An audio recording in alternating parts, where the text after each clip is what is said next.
Today, we're going to talk about our gut health and fiber maxing.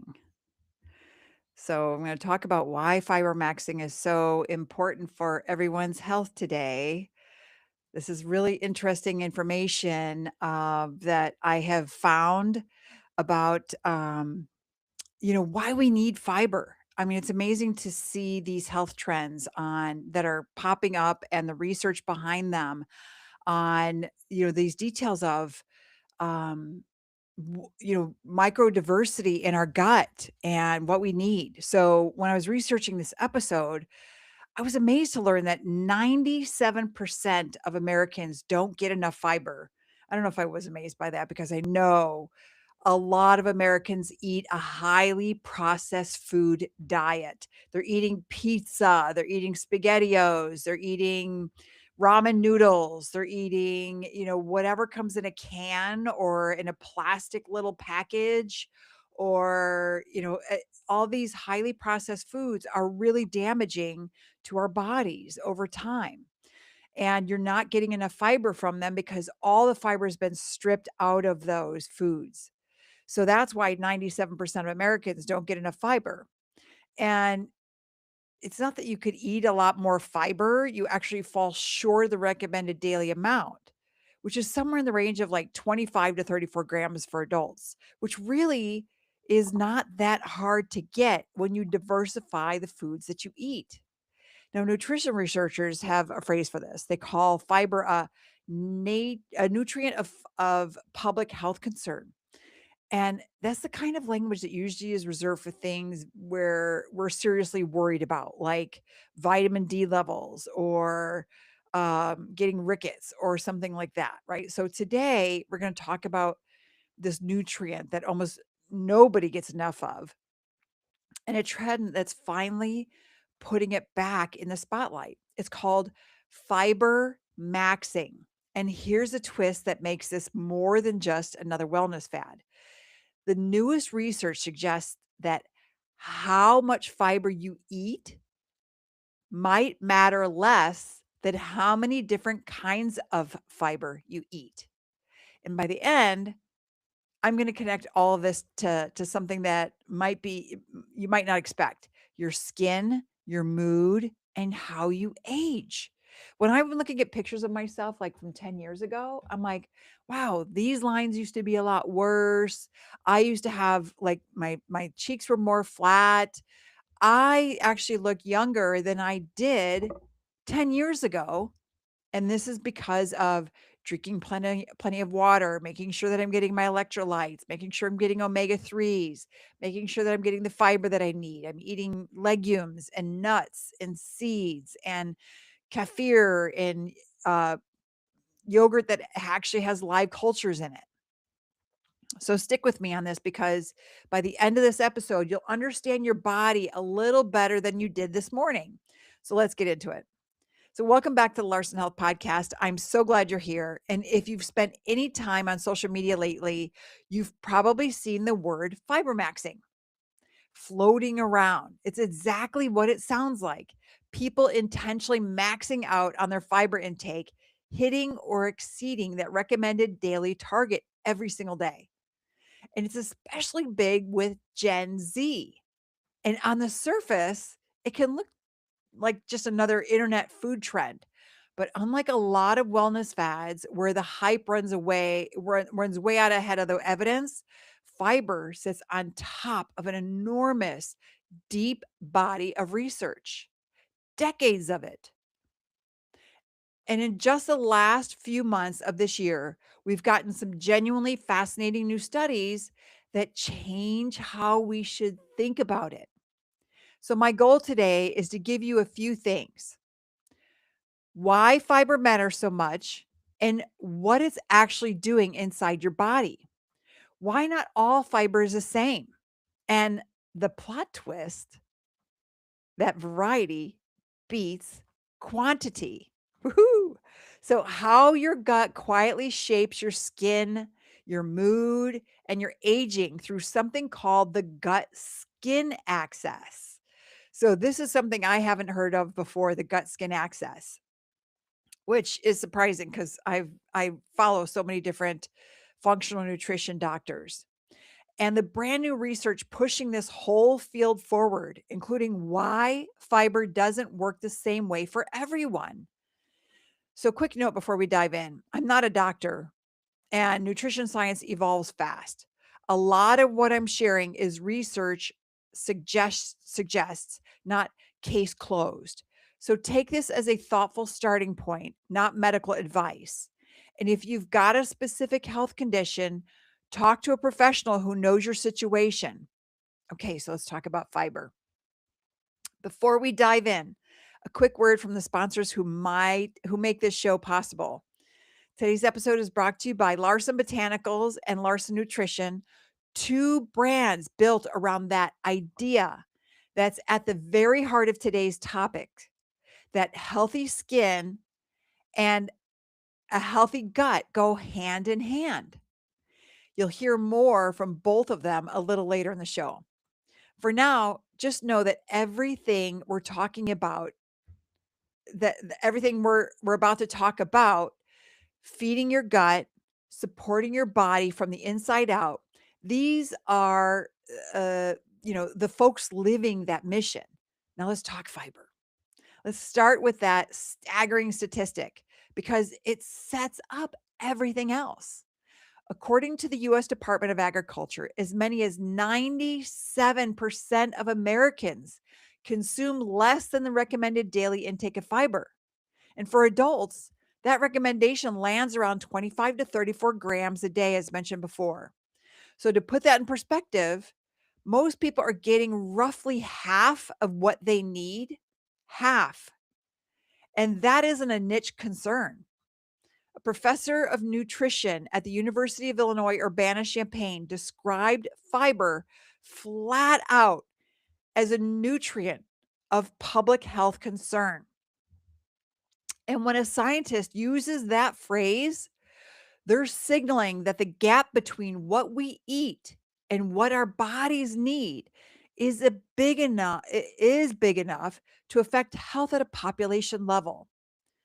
So why are we all so short on it?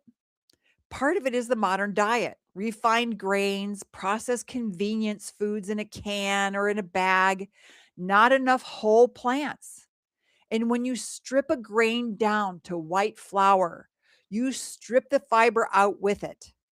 Part of it is that fiber just isn't glamorous, right? Protein gets the headlines, the supplements, the marketing budgets. And fiber has for years been the responsible but boring nutrient your grandmother nagged you about. And part of it, honestly, is that for a long time, we underestimated just how much fiber does. We thought of it as roughage, the thing that keeps you regular, and not much more. And as you'll hear today, that turns out to be a massive understatement. That's exactly the gap fiber maxing is responding to. At its core, the trend is deliberately getting at least your recommended daily fiber every day instead of leaving it to chance. And honestly, as far as health trends go, this is a refreshingly sane one. It's hard to argue with eat the nutrient that 97% of people are missing. But before we talk about how to do it well, and there is a right way and a less right way, we need to understand what fiber is actually doing once it's inside you, because it's a lot more interesting than it keeps you regular. Your gut is home to trillions of microbes, bacteria mostly, and they are not just freeloaders. They're doing real work for you, helping you digest food, training your immune system, producing certain vitamins, and protecting you against harmful pathogens. And there are more microbial cells living in and on you than there are human cells. That's amazing.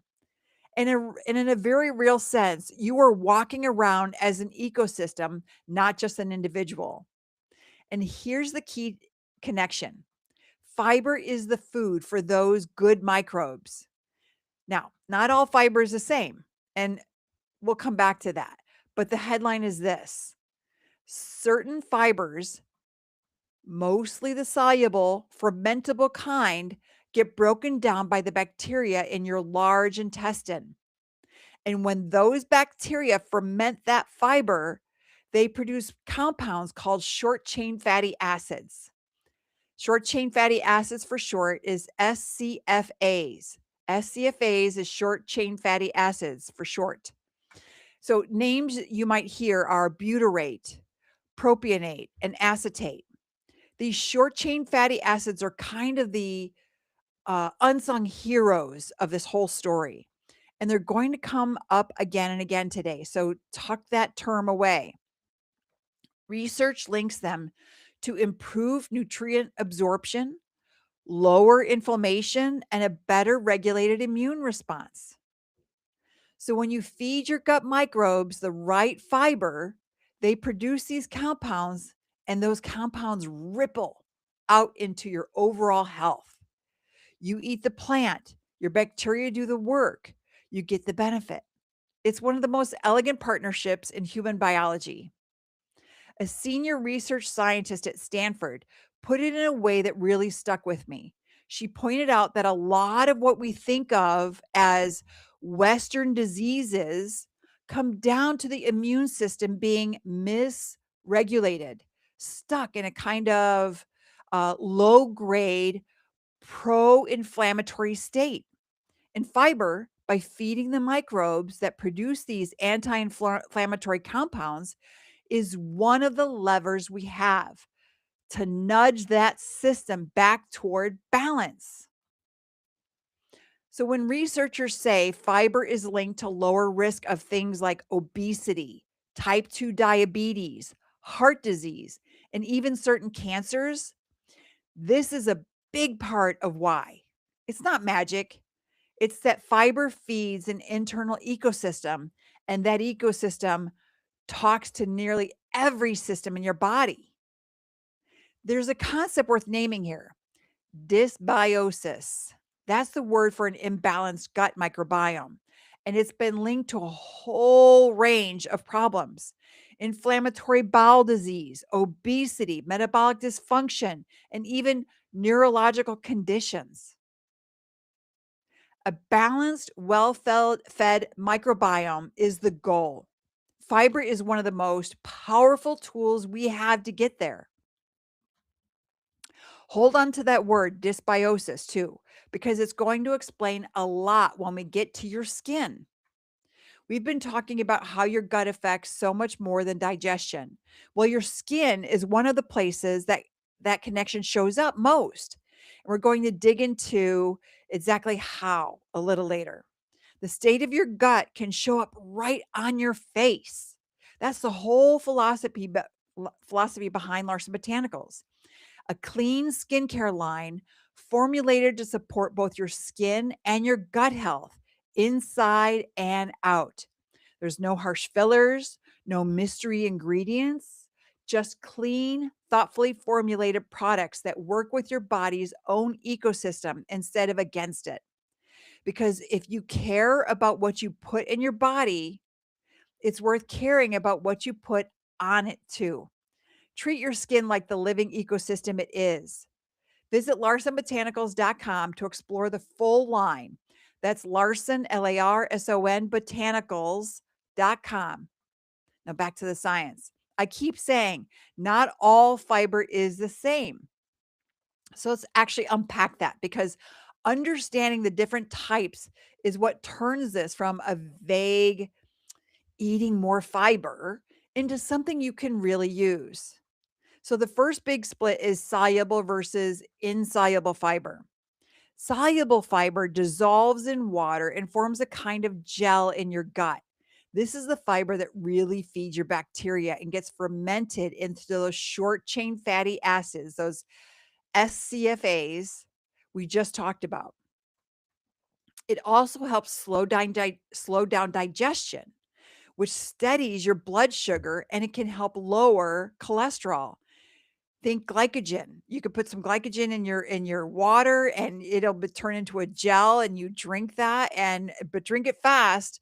Stir it up and drink it fast. It's going to turn into a gel in your stomach. It's amazing. And it can help lower your cholesterol.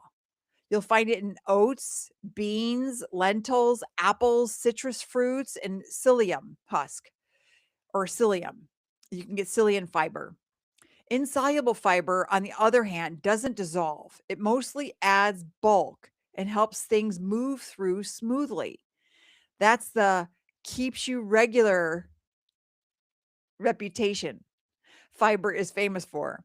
You'll find it in whole grains like wheat bran, uh, buckwheat, the skins of fruits and vegetables, and nuts. And here's the thing most people don't realize most whole plant foods contain a mix of both. You don't need to memorize which is which. You just need to eat a variety of whole plants and you'll naturally get both. Then there's resistant starch.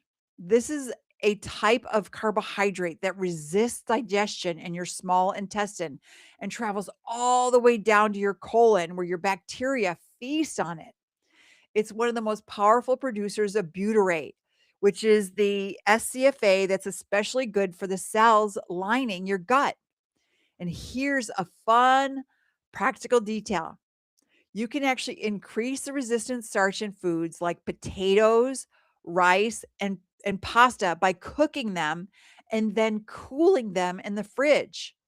We take our fermented bread or uh, well, I always forget the name of it. Fermented bread. We put it in the freezer and then we toast it, and that lowers its glycemic index. The cooling process of cooling your pasta or your potatoes or your rice changes the starch structure.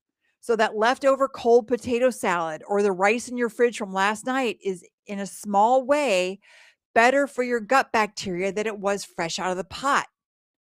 And other good sources are green bananas, legumes, and oats. And then there are the prebiotic fibers, fibers specifically known for feeding beneficial bacteria. Inulin is a big one, found in chicory root, garlic, onions, leeks, asparagus, and green bananas. Beta glucan is another, found in oats and barley, and is particularly well studied for heart health. The takeaway from all of this isn't to turn grocery shopping into a chemistry exam. It's simply this: because different fibers do different jobs and feed different microbes, eating one single high fiber food over and over is not the same as eating a wide range of them. Which brings us to the single most important idea in this entire episode. Here's the plot twist that to me is the real story of this episode. New research is revealing that the variety of fiber you eat may matter more than the sheer amount. More isn't always better. Different is better. Think about it this way: from oats to beans to chicory root to apples with the skin, and eating the whole thing, not an applesauce, but eating a whole apple. Every type of fiber behaves differently inside your gut, and it feeds different species of bacteria. So if you eat a ton of fiber, but it's all coming from one or two sources, you're essentially feeding the same handful of microbes over and over while the rest go hungry. It's like running a zoo and only ever buying one kind of food. A few animals thrive and the rest slowly disappear. A diverse range of plant foods, fruits, vegetables, whole grains, nuts, legumes provides different types of fiber that interact with the gut in distinct ways. And a more diverse menu of fiber trends tend to support a more diverse microbiome. And a diverse microbiome is generally a more resilient, healthier one. There's a number from this research that I love because it's so concrete and actionable. One large scale study found that people who ate more than 30 different types of plants each week had higher gut microbial diversity than people who ate fewer. That's 30 plants a week. Now, I can tell you that in my yogurt, I have yogurt, chia seeds, pumpkin seeds, sunflower seeds, a protein mix. I have that is a plant-based protein mix. I have what else do I have in fiber? Oh, I have avocado. I have a mixture of berries in there. I have some grass-fed butter that's mixed in with the berries, and then it's a compote that I melt up from frozen berries in a pot, and then pour that in. I mean, that probably has, let's see, 1, 2, 3, 4, 5, 6, 7, 8, 9, 10, 11, 12, 13. That has like 14 different types of fiber in it. And plus it has the probiotics from the yogurt. And it counts more than you think. Herbs and spices count. Nuts and seeds count. Different colors of the same vegetable count. Think um red bell pepper, yellow bell pepper, green, orange. Think about, purple potatoes, red potatoes. There's so many different kinds of carrots. There's purple carrots, there's orange carrots, there's white carrots. Think about all these different colors. There's eggplants, there's beets. There's so many different colors that you can get, and especially during summer, take those organic if you can buy organic, take those vegetables and clean them up, chop them up, and freeze them so you can have them for the winter. Buy a whole bunch of them and freeze them for the winter. Go find a box, a freezer box, find them used, clean them out, throw that all in your freezer for the winter so that in the winter you get a variety of these fruits and vegetables for the winter. Like we'll take oranges and we'll peel them and we'll put all the slices and we'll put them into a bag and we'll freeze them. Different colors of the same vegetable count. So whole grains like whole oats, brown rice, quinoa, barley, farro, buckwheat, millet, beans, lentils, they all count. Throw oregano on your meat sauce. Throw a handful of mixed seeds like pumpkin, sunflower, and chia seeds on your yogurt. Swap your usual apple for a pear. These little choices add up fast. A single bag of mixed nuts might get you 5 or 6 plants in one go. The goal isn't perfection, it's variety. So if you take one practical thing from this episode, maybe it's this. Stop asking, did I eat enough fiber today? And start asking, how many different plants did I eat this week? That single reframe changes how you shop, how you cook, and how you order at a restaurant. And this is exactly where fiber maxing could go, right or wrong. Done badly is chugging the same fiber supplement every day and calling it a win. Done well, it's deliberately widening the range of plants on your plate. Same trend, very different outcomes for your gut. And speaking of widening that range of plants on your plate, because if today's conversation has you thinking, okay, I need more fiber and more variety in my diet, but you're just not sure where to start, this one's for you. Larson Nutrition offers recipes for fiber rich meals designed to help you actually hit that target and that variety without overhauling your whole life. Real food built around exactly the kind of plant diversity we've been just talking about. And that's not just recipes. There are blogs are packed with practical insights to help you thrive. Simple swaps and recipes and tips that make eating 30 plants a week feel doable instead of daunting. Fuel your gut the easy way and thrive. Check out larsonnutrition.com for fiber rich meals and free blog insights. Okay, back to the science again. Now, I want to take this somewhere that genuinely surprised me, and I think it's going to land for a lot of you.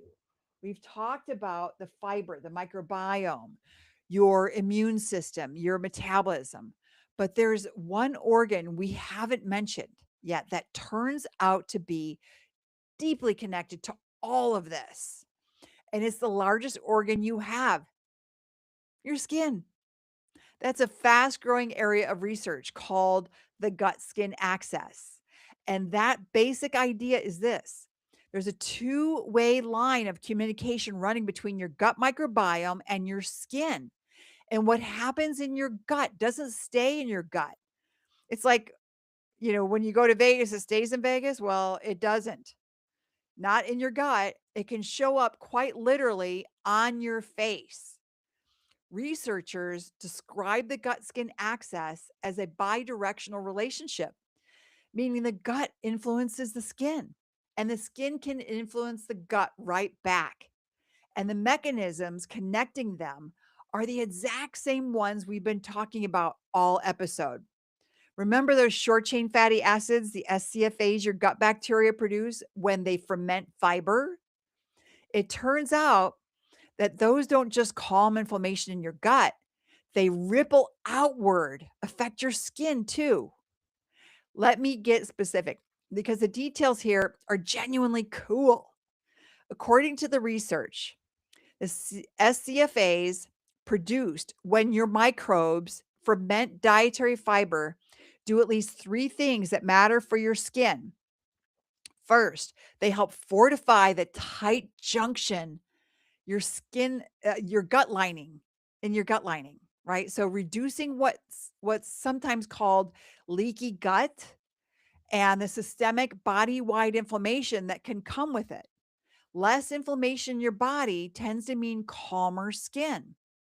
Second, they help regulate the immune response, keeping it from tipping into that chronic inflammatory state that drives so many skin problems.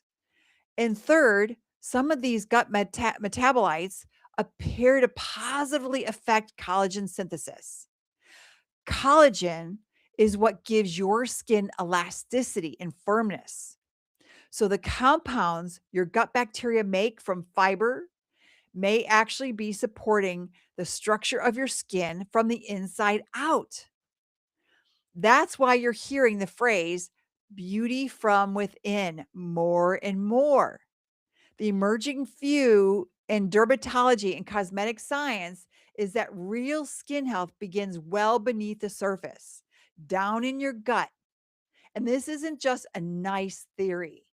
When the gut microbiome falls out of balance, that dysbiosis we talked about earlier, researchers have linked it to a whole list of common skin conditions: acne, rosacea, psoriasis, and atopic dermatitis, which most of us know as eczema. The gut imbalance and the skin flare up travel together. I remember this happened to me years ago when I was in college, and I was eating cheeseburgers and pizza and ramen noodles and eggs. Now, I was at least getting eggs, but I was eating all kinds of highly processed food, pizza, and all of a sudden, I started having a full breakout in my hands, on the bottom of my feet, on my face, and I couldn't figure out what's going on. The doctors thought it was eczema. They gave me all kinds of creams. None of it worked. Then I started to clean up my diet. I was wearing gloves at work. I was bartending at the time to pay for college, after my academic scholarship ran out. And so I was wearing gloves, and people are like, "What's wrong with you?" I was like, "I don't know." Uh, but then I started eating more clean. I started eating chicken breasts and broccoli and green beans and spinach, sautéed spinach, just a variety of foods, carrots and celery and hummus. And I wanna be careful here because this is exactly the kind of topic that gets oversold. This is an emerging field, and a lot of the strongest evidence is still being worked out, but it's not a fringe either. A systemic review published right at the end of last year pulled together 60 randomized controlled trials. Now that's the gold standard of evidence, is pulling together 60 randomized controlled trials. Those randomized controlled trials are the gold standard of evidence. Looking at people with 5 different skin conditions, including eczema, psoriasis, acne, who were treated with probiotics, prebiotics, or symbiotics. And the fact that there are 60 controlled trials to review tells you this has moved well past wishful thinking and into serious science. The researchers are clear That effects vary and more work is needed. But the through line is consistent. Supporting the gut tends to show up in the skin. So what's the practical takeaway? It circles right back to fiber. Low fiber intake is associated with poorer microbiome diversity, and poorer diversity and is associated with more inflammation and more skin trouble. So feeding your gut a rich variety of fiber isn't just a digestion strategy or a heart health strategy. It may quietly be one of the better long-term skincare strategies you have working alongside, not instead of, what you put on your skin. Inside and out, as our sponsor likes to say, because that same access doesn't stop at your skin. Researchers are increasingly talking about a gut brain skin access. It's a three-way connection where your diet and gut health influence your mood, your skin, and even how you age all at once. We've all felt the gut brain link without naming it. The butterflies before a big moment, the way stress goes straight to your stomach. But the science underneath that is remarkable. Your gut and your brain are in constant chemical conversation. Researchers are studying how specific microbial metabolites influence things like the integrity of your intestinal barrier and pathways tied to inflammation in the brain. And they're using advanced techniques to identify microbial signatures linked to cognition, to mood, and even the physiology of your skin, all from the same starting point, the gut. Put the whole picture together, and it's pretty profound. The same dietary lever, fiber, diversity feeding a thriving microbiome may be quietly shaping how you think, how you feel, how you look, and how gracefully your body ages. We tend to treat all of these as separate problems with separate products. One thing for mood, another for skin, another for energy, another for aging. This research suggests that they may share a common root system, and you feed that root system in large part with plants. I find that genuinely hopeful because it means a single, simple, affordable habit, eating a wider range of whole plant foods, pays dividends across the whole body at once. I want to walk you through three studies from this year because together they show this is a genuinely live, fast moving field. Study one, fiber plus fermented foods. A 6-week study out of the University of Nottingham looked at pairing fermented kefir with a diverse prebiotic fiber mix. The researchers found that this combination may deliver a powerful anti inflammatory boost. There's a term for this approach, a symbiotic, which just means combining probiotics, the beneficial bacteria themselves, with prebiotics, the fiber that feeds them. The takeaways, it may not be just fiber or fermented foods, but the two working together symbiotically. Study two, why fiber doesn't help everyone equally. This one from McMaster University and published in the journal Nature Communications adds a really important piece of nuance. The researchers found that the benefits of fiber may depend on whether you have the right bacteria in your gut to break it down in the first place. They studied people with celiac disease and found they had a significantly reduced capacity to metabolize dietary fiber because they were missing a key family of fiber digesting bacteria. So, in other words, you can eat all the fiber in the world, but if the microbes that process it aren't there in your gut, you may not get the full benefit. And that's a profound shift in how we think about nutrition. Study three, the big one. A meta analysis published in Cell Host and Microbe looked at gut microbiome samples from more than 11,000 people across 39 countries. This is a big study. and they identified a particular gut bacterium and found a clear pattern. Healthy individuals carried more of it than people with conditions like inflammatory bowel disease, obesity, and chronic fatigue syndrome. Interestingly, that bacterium helps break down carbohydrates and fibers in the gut, and the researchers think it could eventually serve as a kind of marker for a healthy microbiome. So step back and look at all three together. Fiber works best in combination with fermented foods. Fiber depends on having the right bacteria to process it, and the presence of certain fiber loving bacteria tracks with overall health. The picture that emerges is that this is a relationship between you and your food and your microbes, not a simple input equals output equation. And that leads to the most important takeaway of this whole episode. Here's the line I keep coming back to straight out of the research. A one size fits all approach to fiber is unlikely to produce consistent results across different people because your gut microbes modulate how well that fiber actually works for you. That's both humbling and freeing. It's humbling because it means there's no single perfect fiber hack I can hand you that's guaranteed to work.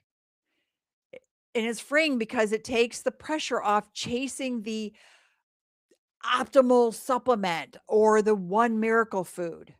The smarter play isn't optimization, it's diversity and consistency.